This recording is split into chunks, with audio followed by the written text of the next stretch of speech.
ಎಲ್ಲರಿಗೂ ನಮಸ್ಕಾರ. ನಾನು ನಿಮ್ಮ ಚೆನ್ನ. ಈ ಒಂದು ವಿಡಿಯೋದಲ್ಲಿ ವೇಮನ ಜಯಂತಿಯ 1 ನಿಮಿಷದ ಸರಳ ಭಾಷಣ ನೋಡ್ತೋಣ. ಈ ಒಂದು ಭಾಷಣ ಅಂತ ಇಷ್ಟವಾಗಿದ್ರೆ ಒಂದು ಲೈಕ್ ನೀಡಿ, ಶೇರ್ ಮಾಡಿ, ಸಬ್ಸ್ಕ್ರೈಬ್ ಆಗೋದು ಮರಿಬೇಡಿ ಅಂತ ಹೇಳ್ತಾ ಈ ಒಂದು ಭಾಷಣವನ್ನು ನೋಡ್ತಾ ತಿಳಿತಾ ಕಲಿತಾ ಹೋಗೋಣ ಬನ್ನಿ.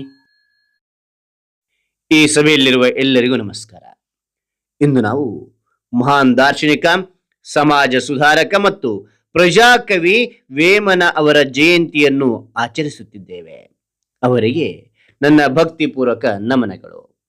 ಯೋಗಿ ವೇಮನ ಅವರು ಜನಸಾಮಾನ್ಯರ ಭಾಷೆಯಲ್ಲಿ ಜೀವನದ ಸತ್ಯವನ್ನು ಹೇಳಿಕೊಟ್ರು. ಅವರು ಕೇವಲ ಕವಿಯಷ್ಟೇ ಅಲ್ಲ, ಸಮಾಜದಲ್ಲಿ ಮೂಢನಂಬಿಕೆ ಮತ್ತು ಅಸಮಾನತೆಯನ್ನು ಹೋಗಲಾಡಿಸಲು ಶ್ರಮಿಸಿದ ಮಹಾನ್ ವ್ಯಕ್ತಿ. ವಿಶ್ವದ ವಿರಾಮ ವಿನುರವೇಮ ಎಂಬ ಅವರ ಪದ್ಯದ ಅಂಕಿತವಾಗಿದೆ. ಅವರು ಬರೆದ ಪದ್ಯಗಳು ಇಂದಿಗೂ ನಮಗೆ ದಾರಿದೀಪವಾಗಿವೆ. ಆತ್ಮಶುದ್ಧಿ ಇಲ್ಲದ ಪೂಜೆ ಏಕೆ ಎಂದು ಪ್ರಶ್ನಿಸುವ ಮೂಲಕ ಅವರು ಮನುಷ್ಯನ ಅಂತರಂಗದ ಶುದ್ಧಿಗೆ ಹೆಚ್ಚಿನ ಹೊತ್ತು ನೀಡಿದರು.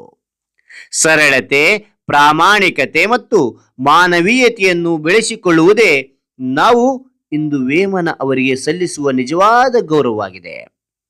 ಅವರ ವಿಚಾರಗಳನ್ನು ನಮ್ಮ ಜೀವನದಲ್ಲಿ ಅಳವಡಿಸಿಕೊಳ್ಳೋಣ ಎಂದು ಹೇಳುತ್ತಾ ನನ್ನ ಮಾತು ಮುಗಿಸುತ್ತೇನೆ.